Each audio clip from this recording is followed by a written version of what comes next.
After BRICS expansion and the African Union granted as a G20 permanent membership, how do you see the changing international landscape for the Global South? Given the developing world, really its first big overarching representative organization, it's been a long struggle because 1959 was the Bandung Conference where the idea was born. But now it's arrived. Now, the structure of the international financial and economic system is under serious challenge, including, of course, American and Western dominance within it. It doesn't mean that that's over, but it means that many things are going to be contested. I mean, you know, the world has been so unequal, so unrepresentative in terms of its organizations, that a tiny fraction of humanity has run everything, basically. BRICS countries need to formulate positions and so on, which they, as far as possible, can agree on. That is not a simple process because BRICS, like ASEAN, works on a consensus principle and not a voting principle. So there's a lot of negotiation that's going to be involved in this, and it's extremely important that BRICS speaks together. How did geopolitics influence the way that China is depicted in these developing countries?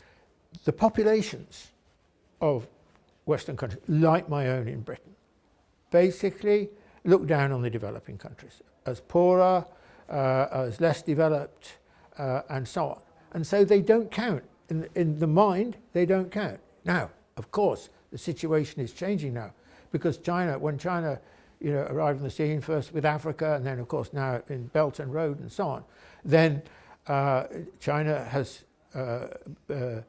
changed the landscape of the developing world by offering it a way out, a path to development and ultimately prosperity.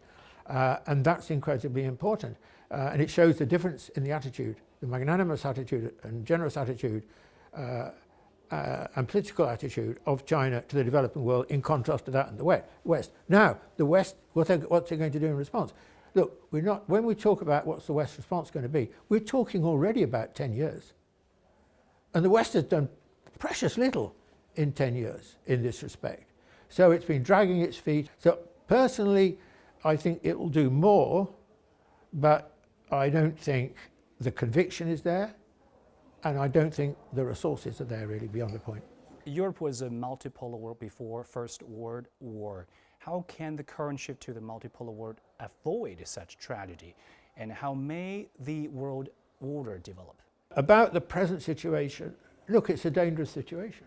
There's no question about that, because the United States does not want to relinquish its dominant position in the world to China. At the bottom of everything is that. And that is always dangerous because America is a very powerful country. It's very heavily armed. It's got a very strong economy. It's got, its alliance system and so on. So these are worrying times, I think. I don't think it means we're inevitably facing a war. Anyway, if we had a war, it would be probably a nuclear war in that situation, and it would probably be the last war. Mm-hmm. So at all costs, we have to avoid anything like that. The basic crisis of the global system is its unrepresentativity. I mean, it represents the, 10%, 12% of the world's population, and everyone else in varying degrees is excluded. So, when countries blame China for being, trying to upset the system and so on, no, that's not the reason. The reason is that the Western system no longer represents the world. That's the crisis. It's not the crisis. I mean, is the rise of the developing world a bad thing? No, of course not. We've got to see the changes in this context as across quite a wide area. For example, take the position of the dollar. Now, I don't expect the dollar to lose its reserve currency position imminently or perhaps in the near future, but it's weakening. Its position is weakening. We can see this, that it's being held in as a reserve currency now by about 57%, I think it's something like that. which is a big decline over the last, decade, 2 decades probably. And that process will probably continue because many of the developing countries and China and so on are talking about in their bilateral trading relations settling in local currencies. That will also weaken it. So I think this is a process. This is a very deep process going on, and the end of it has to be and will be some fundamental reforms. But when and how, you need a looking glass.